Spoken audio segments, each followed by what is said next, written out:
যুক্তরাজ্যের রাজনীতিতে ফের শুরু হয়েছে নেতৃত্ব সংকটের আলোচনা। প্রধানমন্ত্রী কিয়ার স্টারমারকে সরিয়ে নতুন নেতৃত্বের ভাবনার গুঞ্জন ছড়িয়েছে ওয়েস্টমিনিস্টারে। বাজেট ঘোষণার পরে প্রধানমন্ত্রী স্টারমারের নেতৃত্ব টিকবে কিনা তা নিয়ে লেবার পার্টির ভেতরে জল্পনা কল্পনা চলছে। তবে তার ঘনিষ্ঠ সহযোগীরা বলছেন স্টারমার তার পদ ছাড়বেন না এবং যেকোনো অভ্যন্তরীণ চ্যালেঞ্জের মুখেও লড়াই চালিয়ে যাবেন।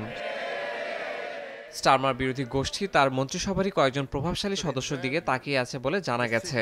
সম্ভাব্য নেতৃত্ব প্রত্যাশীদের মধ্যে রয়েছেন স্বাস্থ্য সচিব ওয়েস স্ট্রিটিং, স্বরাষ্ট্রমন্ত্রী শাবানা মাহমুদ, জ্বালানি মন্ত্রী এড মিলিব্যান্ড এবং সাবেক পরিবহন মন্ত্রী লুইস হেইগ। তবে স্ট্রিটিং এর পক্ষ থেকে সব জল্পনা উড়িয়ে দিয়ে জানানো হয়েছে তার মনোযোগ কেবল স্বাস্থ্য খাত সংস্কারে। বর্তমানে ডাউনিং স্ট্রিটের অভ্যন্তরে চলছে অস্থিরতা ও পারস্পরিক অভিযোগ।